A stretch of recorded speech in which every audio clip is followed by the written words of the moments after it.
Welcome to the Polgar Chess University. Our topic in this lesson will be some typical ideas in the Queen's Gambit declined or the Meran defense. Well, let's see the first example, a game that was recently played by one of my students. The game started out with d4, d5, and white played c4, which is the beginning of the Queen's Gambit. Here, black has three major options. One is to accept the Queen's Gambit by capturing white's pawn on c4.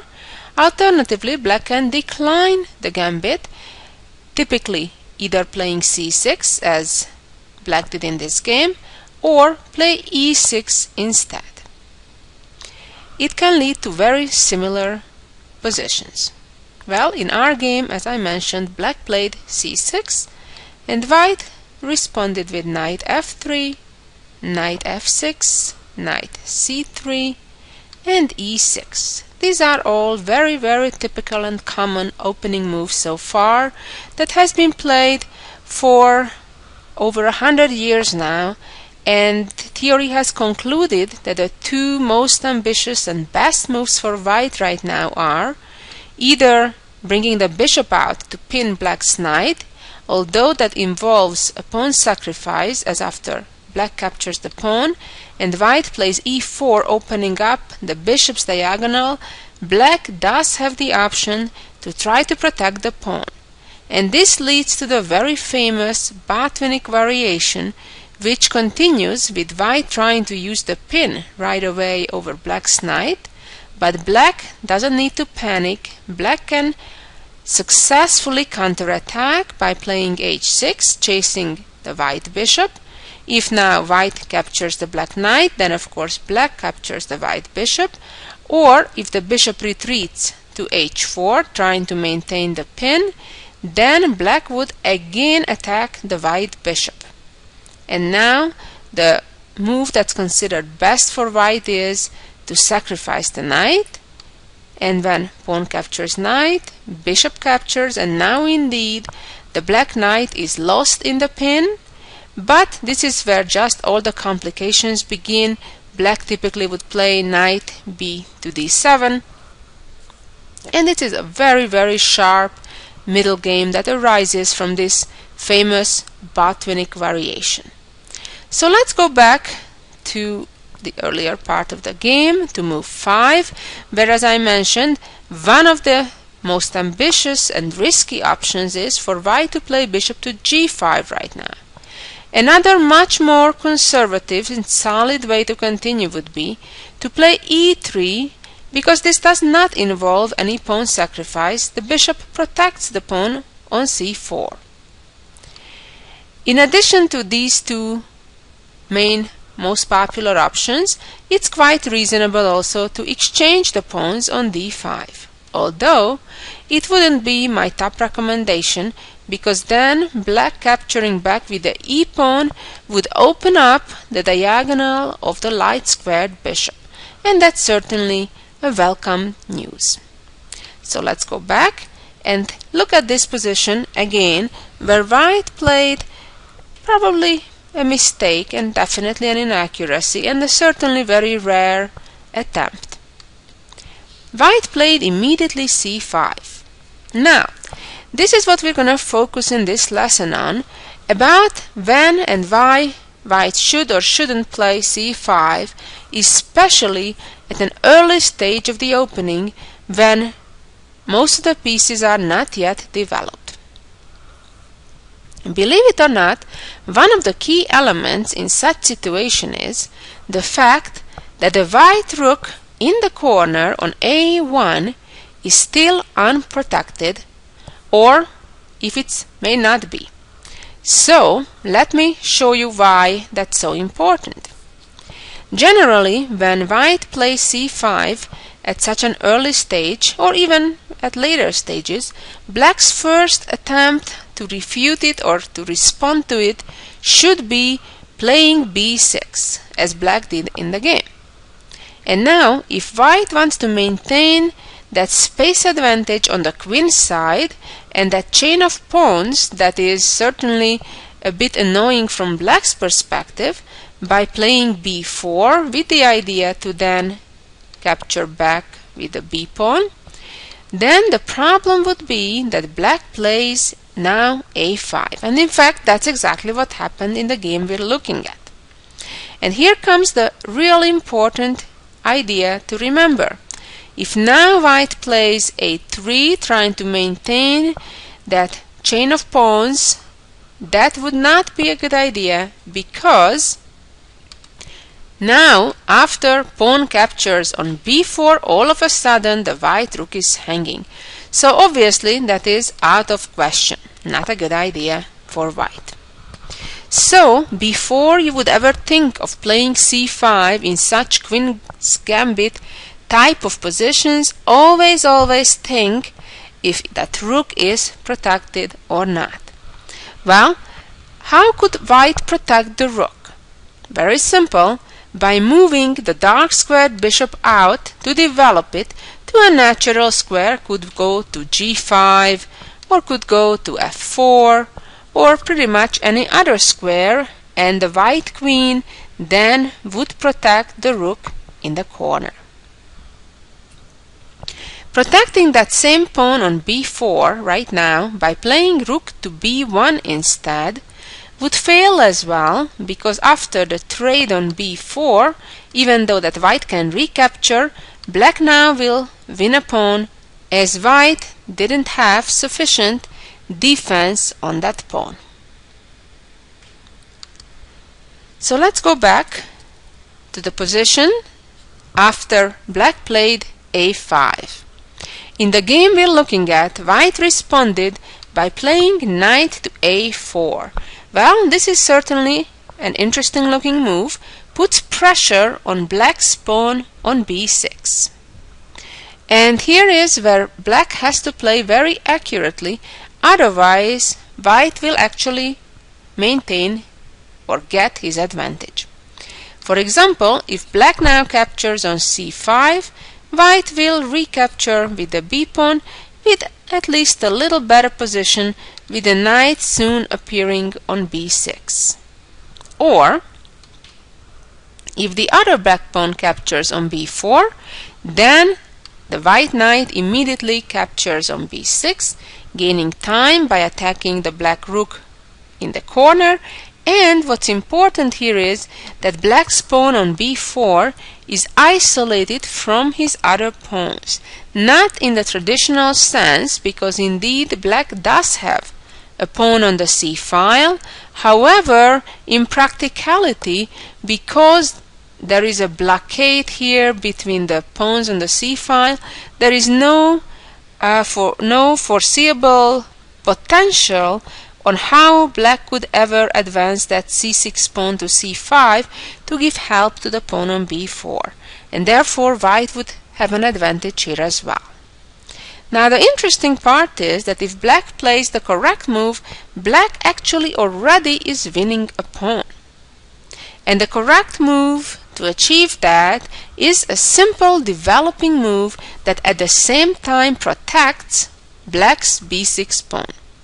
It's quite impressive that white now cannot avoid getting into a much worse position. For example, if now the white knight captures on b6, black would trade knights, and now after pawn captures back on b6, black would have the pleasant choice of capturing on b4 with the bishop, with a check, and then capturing the second pawn on the b file on b6, or, which objectively is even better, capture with the pawn to open up the a file, therefore, so the black rook can immediately pressure white's pawn on a2. In the meantime, white's pawn on b6 is still in a hopeless position. Black will capture it on the next move.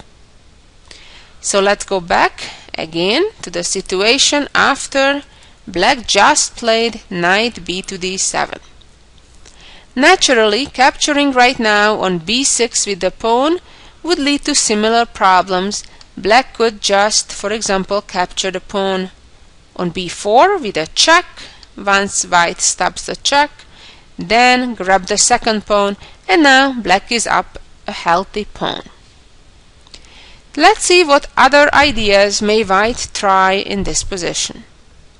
Another option would be trying to play a3.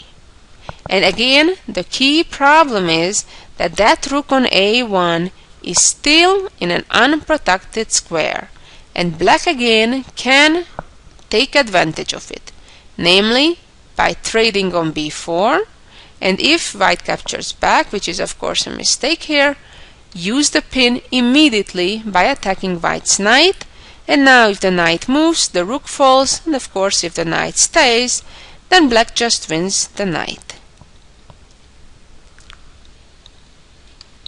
And now let's go back one more time to the position after knight bd7 and see what happens if white tries another typical attempt for such positions, and that is to play b5.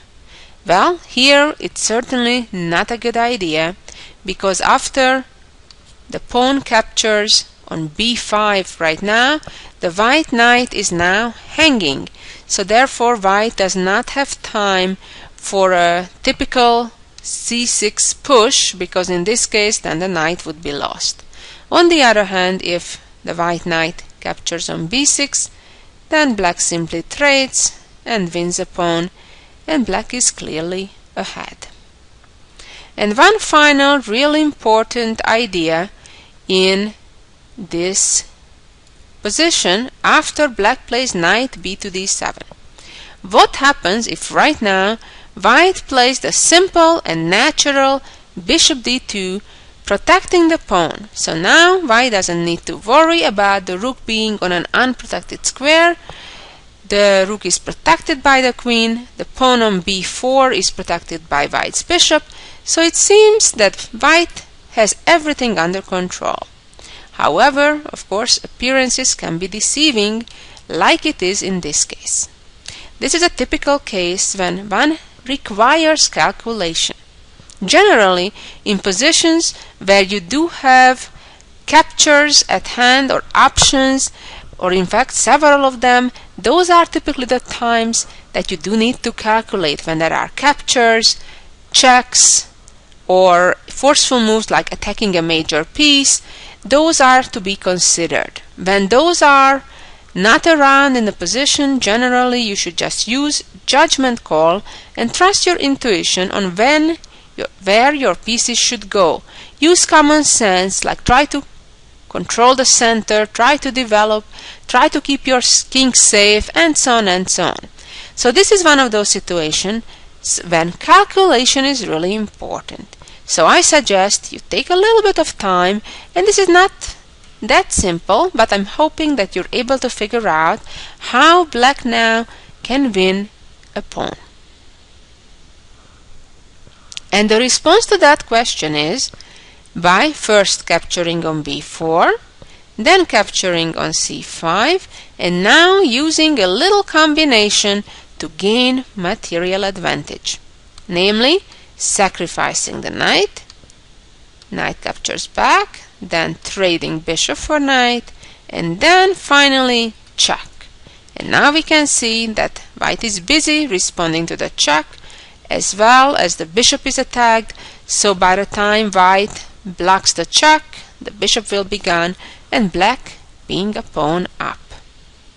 Now it's really important to remember about this pattern, that it's important that the white bishop now cannot block, because the black queen would capture it.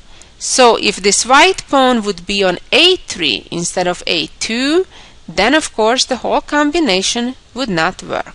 But in our case the pawn is on a2, and therefore it is a good combination from black's perspective, and white is in trouble. White has lost a pawn.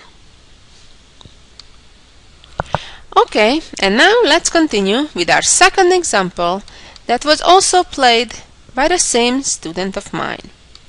White played d4, d5, c4, c6, knight c3, knight f6, and now the game continued slightly differently White played e3. Now we're in the Meran defense. This is the typical starting position of it. And here, most often, White would develop the bishop to d3. Now the most common response is using the momentum that the White bishop just moved, and Black would typically capture on c4, forcing the White bishop that just moved to move a second time, and then respond to that by playing b5. So let's go back, because Black played differently in this game, played the second best move by playing bishop d6, also developing. Now the most ambitious and best move for White would be to play e4 immediately and try to gain more space and more control of the center. White, on the other hand, continued by playing c5, which is considered an inferior move. It's not a great idea to play these c5 moves at such an early stage of the game.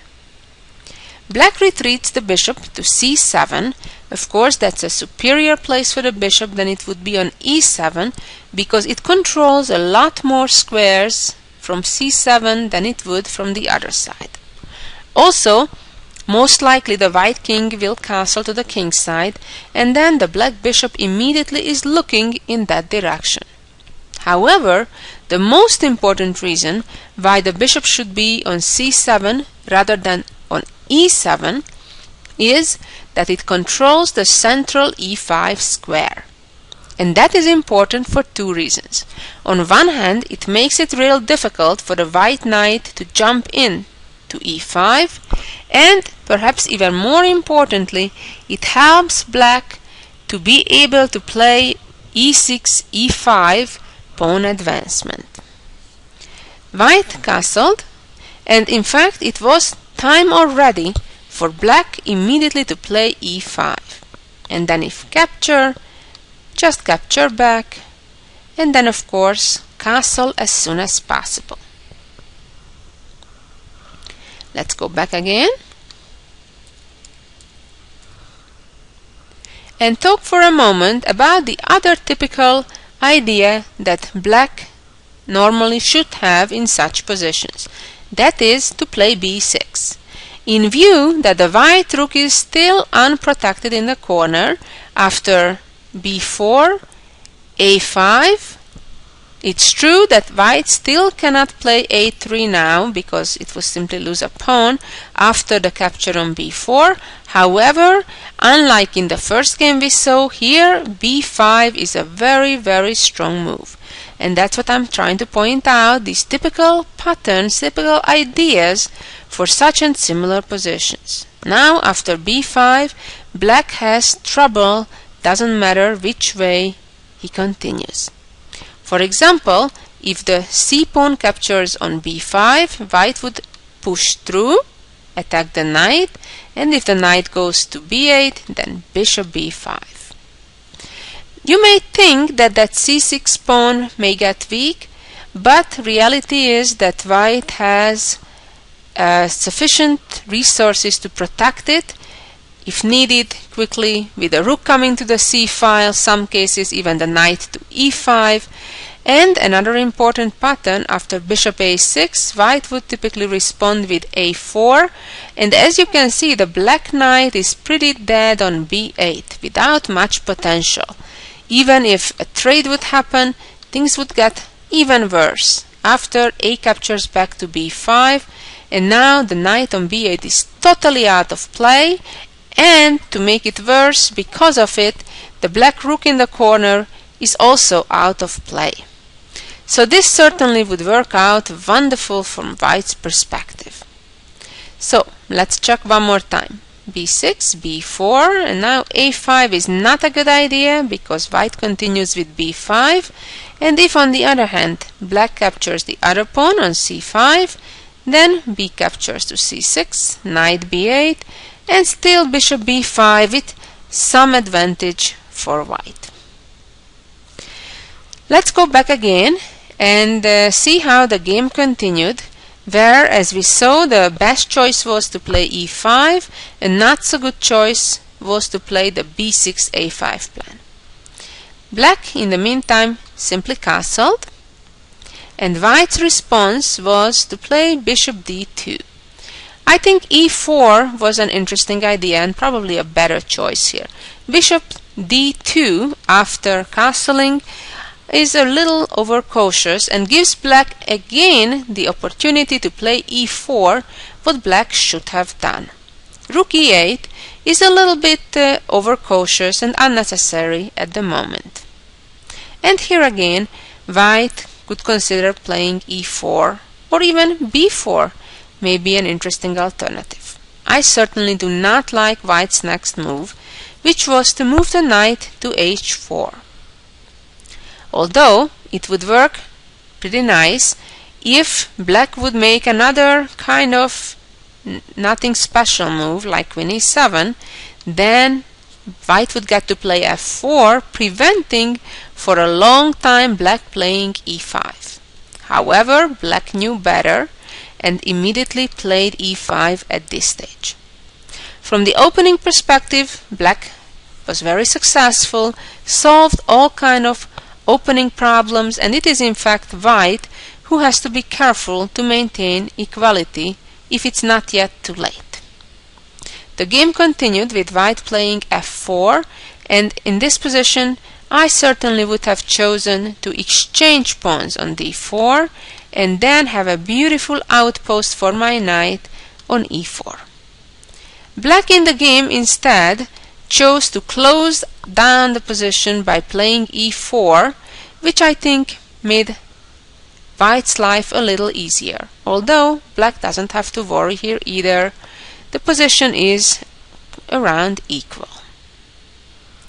So after these strategical ideas and some tactical ideas in the Queen's Gambit or Maran openings, let's see the jewel of the week. Here we go. This endgame has been composed by Rehnquist in 1954, and this is towards the end of that beautiful composition. And it is White's turn, and it's pretty amazing, the only way that White can win. I suggest you try to figure out the beautiful hidden treasures of this endgame. Well, it's quite clear that the black rook right now is hanging. In fact, White could capture it with the king or the rook. Well, I think you can quickly conclude that capturing with the king doesn't take you much further, because the black bishop will also capture the white rook, and that type of endgames when the king is right in front of the enemy pawn with a bishop each, those are typically easily holdable draws. So therefore, very logically, White should capture with the rook. Now White is up a whole rook and a pawn. However, it's always important to foresee our opponent's expected answers. So in this case, that is a skewer, a check, and then when the king moves away, bishop takes the rook. For example, if right now the king moves to c3, bishop captures rook, king captures, and we have reached a theoretical drawn pawn endgame position. So this wouldn't solve the situation. So what to do? Let's go back again. We said it's good to take with the rook and allowing this check. And now the amazing solution is to move the king to d4, and after bishop b3, now move the king to c5, and with that putting black into zugzwang. Pretty amazing. And now the problem is that the black bishop must move, and once that bishop moves, it doesn't matter where, White is ready to checkmate.